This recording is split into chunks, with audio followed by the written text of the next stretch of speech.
Video में बात की थी अबाउट द टॉपिक नस्यकर्म के बारे में कि नस्यकर्म में हमें क्या क्या पढ़ा। हमने नस्यकर्म में हमने पढ़ा इंट्रोडक्शन ऑफ द नस्यकर्म, नस्यकर्म के सामान्य परिचय के बारे में, उसकी परिभाषा के बारे में, उसके प्रयोजन और महत्व के बारे में। देन हमने पढ़ा नस्य के योग्य व अयोग्य व्यक्ति कौन कौन से हैं, कि कौन कौन से व्यक्ति में नस्यकर्म हमें नहीं कराना है और कौन कौन से में हमें नस्यकर्म करवाना है। देन हमने बात की टाइप्स ऑफ द नस्यकर्म के बारे में कि नस्यकर्म के कितने टाइप्स बताए गए हैं। आचार्य चरक ने 5 भेद बताए हैं, सुश्रुत ने 2 भेद बताए हैं, ऐसे भागवत ने 3 भेद बताए। हमने ये सब पढ़ा। देन आश्रय वेद से हमने नस्य के प्रकार के बारे में पढ़ा। देन हमने पढ़ा route of administration of the नस्य, कि नस्य में मतलब कितनी डोजेज देनी है, कौन कौन से नस्य में कितनी डोज देनी है, कौन सी मात्रा देनी है, ये हमने पढ़ा। देन हम आज की इस पर्टिकुलर वीडियो में बात करने जा रहे हैं नस्य प्रयोग विधि के बारे में, यानी प्रोसीजर ऑफ द नस्यकर्म। इसको 3 पार्ट्स में डिवाइड किया गया है। सबसे पहले पूर्व कर्म, प्रधान कर्म और पश्चात कर्म। ठीक है, so without wasting any time हम आज की अपनी इस वीडियो को स्टार्ट करते हैं। सबसे पहले हम नस्य प्रयोग विधि में देखेंगे पूर्व कर्म, प्रधान कर्म और पश्चात कर्म। इसको 3 पार्ट्स में डिवाइड किया गया। ओके, सबसे पहले पूर्व क्रम में हम देखेंगे संभार संग्रहण। संभार संग्रहण में हम क्या क्या देखेंगे, 2 चीज़ें देखेंगे, उपकरण और औसत व्यवस्था। नस्य आसन, रोगी परीक्षण, यानी रोगी परीक्षण में एग्जामिनेशन ऑफ द पेशेंट, इसमें क्या देखेंगे, ताप क्रमादि मापन यानी वाइटल रिकॉर्डिंग, और रोगी द्वारा सहमति घोषणा पत्र। ठीक है, ये होगा कंसर्न फॉर्म। उसके बाद हम देखेंगे रोगी की नस्यार्थ तैयारी, हम नस्य की रोगी के लिए नस्य की किस प्रकार से तैयारी करेंगे। देन हम प्रधान क्रम देखेंगे। प्रधान क्रम में हम क्या देखेंगे, नस्य दान विधि। ठीक है, नस्योत्तर निरीक्षण एवं निर्देश एंड व्यापक प्रतिकार, यानी कोई भी दिक्कत उत्पन्न हो जाए तो वो व्यापक प्रतिकार के अंदर आएगी। पश्चात क्रम में देखेंगे नस्य दान में तत्कालीय कर्म। ठीक है, नस्य दान में तत्कालीय कर्म को हम देखेंगे। धूमपान, कवल गंडूश और भोजन व्यवस्था परिहार, ये सब हम देखेंगे नस्य प्रयोग विधि में। तो नस्य के लिए हम विधि के लिए हम 3 प्रोसीजर से करते हैं। जैसे पूर्व कर्म, हम पूर्व कर्म में क्या क्या देखेंगे, प्रधान कर्म एंड पश्चात कर्म। ओके, देन हम पूर्व कर्म में देखते हैं संभार संग्रहण में सबसे पहले नस्य हेतु अलग भवन या कक्ष होना चाहिए जिसमें पर्याप्त प्रकाश हो, खुली हवा का प्रवेश हो, परंतु जो शरीर में सीधे और वेग युक्त न लगे, जो धूल धुओं से सुरक्षित हो, और जो कक्ष न तो अधिक शीत हो न उष्ण हो। ये हमें संभार संग्रहण में सबसे पहले देखना है। उपक्रम में हम क्या क्या उपकरण का यूज़ करेंगे, नस्यदान दीपक, धूमवत यंत्र, ड्रॉपर। धमापन हेतु नली का नेत्र 6 अंगुल लंबा और नासिका में प्रवेश योग्य मोटाई का होना चाहिए, और रोगी का औषध के बलाबल अनुसार यह कम या अधिक ली जा सकती है। स्वच्छ विसंक्रमित रुई होनी चाहिए। षष्टिवन हेतु पात्र होना चाहिए। अभ्यंग हेतु तेल होना चाहिए। अंगीठी ताप स्वेद हेतु साधन और भिगोनी गिलास तौलिया, ये सभी हमें उपकरण में चाहिए। ठीक है, देन है औषध व्यवस्था। औषध व्यवस्था में हम क्या कौन कौन सी चीज़ों को कलेक्ट करेंगे, नश्य औषधि में जो देनी हो, जैसे चूर्ण को आत दुग्ध तेल आदि अभिष्टों से तैयार रखें। प्राय प्रयोज्य औषध में कटफल चूर्ण दे सकते हैं, श्वास कुठार रस दे सकते हैं, हम अपमार्ग बीज आदि दे सकते हैं, षडबिंदु तेल दे सकते हैं, अनु तेल दे सकते हैं, कुमकानादि घृत दे सकते हैं, नर्प बल्लभ तेल दे सकते हैं। ये सारे हमें औषध व्यवस्था में तैयार रखनी सारी चीज़ें। ओके, देन नस्य आसन। नस्य आसन में हम क्या देखेंगे, रोगी को बैठाने हेतु 1.5 से 2 फुट ऊंची कुर्सी हो जिसमें पीछे की ओर पीठ तक पट्टी हो।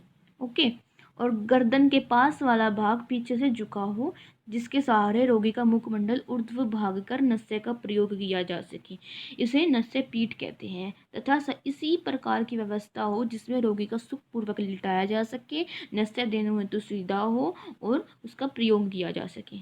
ठीक है, रोगी परीक्षण में हम सबसे पहले देखेंगे, सर्वप्रथम यह विचार किया जाता है कि रोगी नस्य योग्य है या नहीं है। 7 वर्ष से कम और 80 वर्ष से अधिक आयु का नस्य नहीं देना है। प्रतिमश नस्य जन्म से मृत्यु तक दें। धूम नस्य 12 वर्ष से ऊपर के व्यय में दें। प्रावट, शरद और बसंत, इन तीनों ऋतुओं में नस्य का प्रयोग करना चाहिए। यदि व्यक्ति स्वस्थ हो तो ग्रीष्म में पूर्वाह्न में, शीत में मध्याह्न में और वर्षा ऋतु में तुद्रीन न हो तब नस्य देना चाहिए।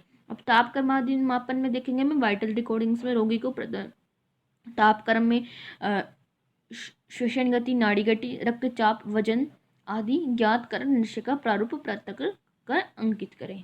ओके।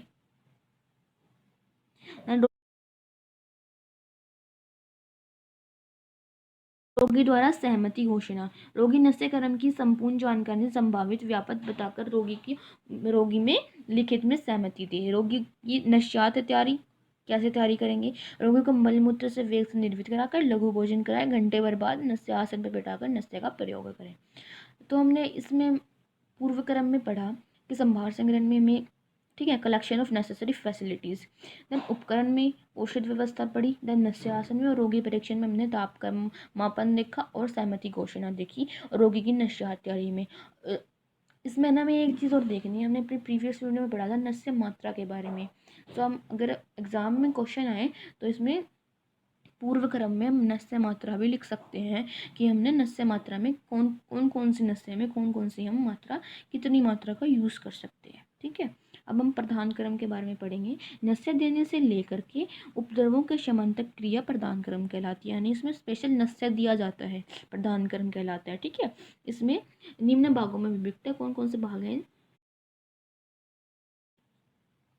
नस्य देने से लेकर उपद्रवों के शमन तक किया जाने वाला क्रम प्रधान क्रम कहलाता है या निम्न भागों में विभक्त है। ठीक है, सबसे पहले इसमें क्या होगा, इसके 3 भाग हैं। नस्य प्रयोग विधि, नस्योत्तर परीक्षण एवं निर्देश और व्यापत या प्रतिकार। ठीक है, नस्य प्रयोग विधि में क्या है? एडमिनिस्ट्रेशन ऑफ द नस्य। ठीक है, एडमिनिस्ट्रेशन ऑफ द नस्य में हम पढ़ेंगे। इसमें सबसे पहले आएगा नस्य प्रयोग विधि या फिर नस्य दान विधि। ये दोनों एक ही प्रकार होते हैं। ठीक है, नस्य कुर्सी या शैया पर बैठे हुए सुखपूर्वक शयन करते हैं। ठीक है, देन आतुर का सर्वप्रथम सिर आदि का स्नेह में संवेदन किया जाता है। समानतः नस्य प्रदान करने पर सिर को थोड़ा झुकाकर ग्रीवा स्कंद आदि को अभ्यंग संवेदन कराते हैं। ठीक है, वस्त्र रुई आदि द्वारा नेत्र को ढकते हैं। रोगी के सिर को पीछे की ओर थोड़ा झुकाकर चिकित्सक अपने बाएं हाथ की अंगुष्ठ तर्जनी से रोगी के नासाग्र को उठा करके ड्रॉपर में औषध भरकर मंदोषण से बिंदु धीरे धीरे नासांत्र में डालते हैं।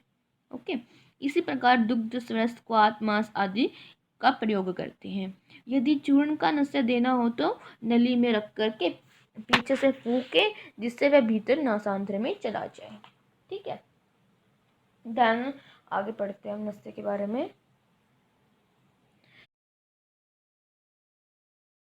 धूम नस्य लेना है तो नस्य द्वारा सिगरेट या चिलम या हुक्का में भरकर नासिका में धूमपान लेना चाहिए और मुख से धुएं को बाहर निकालना चाहिए। इसे हमें धूमवती या धूम यंत्र का उपयोग भी करते हैं। इस प्रकार तीन चार क्या और कोयले की आग पर नस्य द्वारा रखकर सिर और रखकर आच्छादित कर नासा द्वारा धूम ग्रहण करना चाहिए और नस्य द्रव्य को जला करके उसका वाष्प तौलिए से आच्छादित कर ग्रहण कर लेना चाहिए। ठीक है, अब नस्योत्तर परीक्षण एवं निर्देश देखते हैं। सबसे पहले नस्य देने के बाद रोगी हिले डुले नहीं, हंसना भाषण आदि नहीं करना चाहिए। नस्य औषधि को निगलना नहीं चाहिए, उसे थूक देना चाहिए। ठीक है, नस्य क्रम में निगले हुए कफ की मात्रा नस्य प्रारक पत्रक पर अंकित करें। नस्य के सम्यकहीन और अतियोग्य लक्षणों का निरीक्षण करते रहे। ठीक है, जब नस्य व्यापक और प्रतिकार में देखते हैं हम दोष व्यवस्था, रोग और चिकित्सा के बारे में। अगर दोष की वृद्धि हुई तो रोग क्या क्या होगा? श्वास का अग्निमंद हो सकता है। देन चिकित्सा में शोधन समन चिकित्सा करनी है। दोष का क्षय हुआ तो अंगमर्द, शूल और मुखशोष हो सकता है और बृहन चिकित्सा करेंगे। ओके, देन हम आते हैं अपने पश्चात क्रम के बारे में। हमें एक चीज़ और देखनी है प्रधान क्रम में कि उसके सम्यक लोग अतियोग और अयोग के मतलब अतियोग और अयोग के लक्षण के बारे में देखते हैं। ठीक है, सम्यक लोग में क्या क्या होगा? सिम्टम्स एडिक्यूटनेस से क्या शरीर में हल्कापन होना, नींद ठीक से आना, समय पर खुलना, इंद्रिय व मन में प्रसन्नता रहना, श्रोत उसकी शुद्धि और सिर में हल्कापन होना। अयोग में यानी सिम्टम्स ऑफ इनएडिक्वेटनेस यानी वात विकार का होना, कंडू का होना, नासा एवं मुख से कफ स्राव होना, लाला स्राव, अश्रु स्राव का होना, अंगों में भारीपन होना। जिस रोग में निवारण नस्य दिया जाता है उस रोग का निवारण नहीं होना। ठीक है, अतियोग के लक्षण में हम क्या देखेंगे? कफ का स्राव होना, इंद्र में विभ्रम होना, सिर में भारीपन होना और सिर शून्यता का होना, ये सारे हमारे अयोग, अतियोग और सम्यक योग के लक्षण हैं। ठीक है। अब नस्य अब हम पश्चात कर्म के बारे में देखते हैं। ठीक है। नस्य देने के बाद किए जाने वाले कर्म को पश्चात कर्म कहते हैं। इसमें तत्कालीन कर्म में क्या आएगा, रोगी को नस्य देने के बाद 100 अंक तक गिने तथा 2 मिनट तक उतान लेटाया जाता है। पादतल में मन्या रोगी के गले, कपोल और ललाट पर ताप से दन करते हैं। तत्पश्चात रोगी सुकोषण जल से मुख का प्रक्षालन करवाते हैं। धूमपान में कंठ, नासिका और सिरस्थ कफ को विलयन धूमपान कराना चाहिए। कवल गंडूष नस्य के बाद शोधन प्रकार का कवल धारण करना चाहिए। इस हेतु उष्ण, रुक्ष, कटु, अम्ल और लवण रस युक्त द्रव्यों को प्रयोग करना चाहिए। कफ कफ के छेदन हेतु सुकोषण जल में यवक्षार, अपामार क्षार, सर्जी चार टंकन डालकर घोल बनाकर कवल या गंडुशी धारण करवाया जाता है। आहार व्यवस्था में आहार लघु आहार यवागु, पेया रोटी, मूंग की दाल, परहर आदि दी जाती है। दहनम परिहार में देखते हैं। परिहार में क्या आएगा, दही, शीत, गुरु द्रव्यों का, स्निग्ध द्रव्यों का सेवन करवाना निषेध है। उष्ण जल का सेवन तथा उष्ण निवास में रहना चाहिए। धूल धुएं युक्त वातावरण एवं मद धूप सिर से स्नान, क्रोध एवं शोक का परित्याग कर देना चाहिए। सुश्रुत के अनुसार 1 दिन या 2 दिन के अंतर में 21 दिन तक या सम्यक फल की प्राप्ति तक नस्य प्रयोग कर सकते हैं। भागवत ने 7 दिन के ही नस्य लेने का निर्देश दिया है। यदि आवश्यक हो तो मन्यस्तम स्वर भेद में दिन में 2 बार नस्य करवा सकते हैं। ठीक है। तो हमने पढ़ा नस्य के पूर्व कर्म, प्रधान कर्म और पश्चात कर्म के बारे में। ठीक है। हमने पूर्व कर्म में क्या देखा, हमने पूर्व कर्म में देखा कि संभार संग्रहण, उपकरण, औषधि व्यवस्था और नशा आसन, रोगी परीक्षण में तापक्रम आदि उपकरण देखेंगे और रोगी द्वारा सहमति घोषणा पत्र और रोगी के नस्यार्थ तैयारी में ये देखेंगे। प्रधान कर्म में नस्यदान विधि, नस्योत्तर और व्यापत्य प्रतिकार देखेंगे। पश्चात कर्म में नस्यदान में तत्कालीन कर्म, धूमपान, कवल, गंडूष, भोजन व्यवस्था और परिहार, ये सारे कर्म हम नस्य कर्म में करने वाले हैं। ठीक है। So guys,